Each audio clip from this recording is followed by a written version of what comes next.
ल कैलाली डोटी सुर्खेत कुन हो भनेपछि ट्याक्क यहाँनिर आउने यो ठ्याक्कै चिनिन्छ है गाइस। ट्याक्क यो डोटीको कर्णाली ठुलीगाड देश काटेको ठाउँलाई डोटी कैलाली र सुर्खेतको सिमाना भनिन्छ। ट्याक्क आउने ठ्याक्क रमाइलो है गाइस। यति रमाइलो यस्तो रमाइलो छ है। ल ट्याक्क आउनु होला के छ र हैन आउन मिल्छ के रे। ल ल हेलो मेरो मुटुहरू, हेलो हेलो हेलो मेरो मुटुहरू।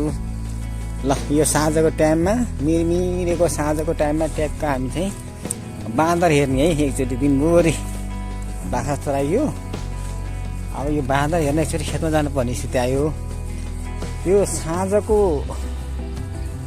मार्मिक सुन्दरताले भरिएको डाँडा पाडा काँडा चारे त्यो तर्फबाट घेरिएको यो ठाउँ हेर्न सक्नुहुन्छ। यो एकदम बगेको हरियो चाहिँ कर्णाली हो।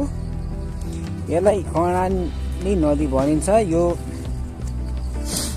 सबैभन्दा लामो नदीमध्ये एक पर्छ भनेपछि यतापट्टिको अलिकति यो सुकेको यो बगर हो, यो ठुलीगाड हो। यसले डोटी र कैलालीको सिमाना छुट्याउने काम गर्छ ताकि यहाँदेखि त्यो खोलादेखि पारी डोटी र वारी चाहिँ कैलाली होस् भनेर त्यसको एकदम सान्दर्भिक काम छ है। त्यसको काम चाहिँ ट्याक्क यहाँबाट देखिन्छ। हेर्नुहोस् है, यसलाई हेर्नुभयो भने म देखाउँछु। ल हेर्नुहोस्, यो त्रिकोण छ नि, यो त्रिकोण यो तीनटा मुखले जोडिएको कैलाली सुर्खेत डोटी।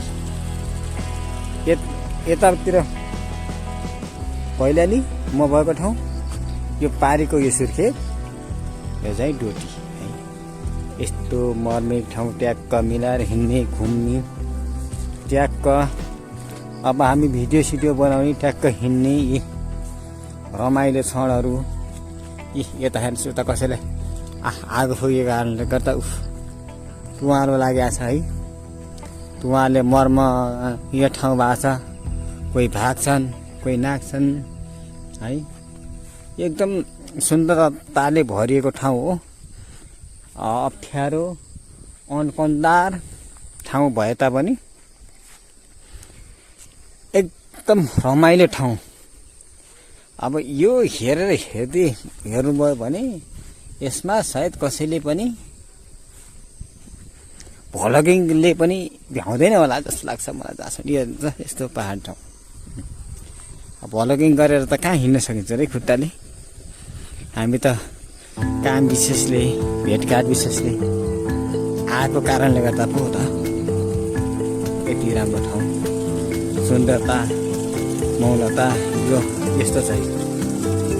ल मर्ने ठाउँ मेरो यो दाउरेले पानी ल्याउन यो पानी ल्याउने केटाको योको त मुखै देखिँदैन। पानी ल्याउने ठाउँ यो खोला सुन्दरले रमाइलो भएको ठाउँ यो खोला। यही पानी खाने हो। अनि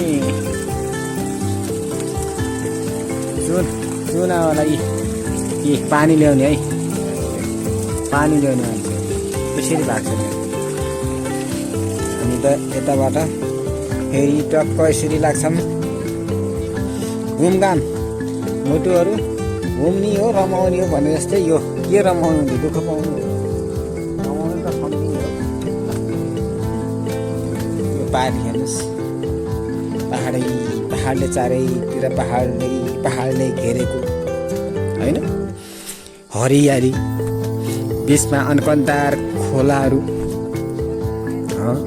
त्यसपछिको मनमोहक लाग्दो एकदम पहेँलो लटरम्म पाकेको धानहरू, त्यसमा जोत्दै गरेका गोरुहरू, काट्दै गरेका धानहरू, कति मार्मिक ठाउँहरू छन्। यो हेर्नुपर्छ, घुम्नुपर्छ, रमाउनुपर्छ।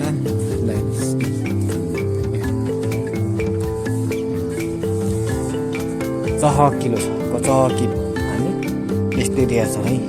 यो कति सुन्दर ठाउँ छ। केही भिडियो त बनाएको छु, तर त्यसलाई अब यो रह्यो तल भाइ बाँदर आएपछि चिचाउनु पर्छ। बाँदर गोठाला, ए बाँदर गोठाला ल सियो, बाँदर गोठाला देख्नुभयो गाइस, बाँदर गोठाला उहाँ चाहिँ बाँदर गोठाला है, बाँदर हेर्न आउनु भएको बाँदर गोठाला होइन। बाँदर हेर्ने अरे खेत चाहिँ त्यो पारीको अरे, डराएर त्यो पारीको मान्छे यहाँ बस्यो नि त। 1 घन्टा लाग्छ यहाँबाट जाँदाखेरि, उहाँ आधी ल ल गोरु टोक्ला बस, ओ ओइ ओके ल यहाँले यस्तै हेर्नु पर्यो। ट्याक्क बाँदर आएको रहेछ गाइस, टक्कै रमाइलो ठाउँ।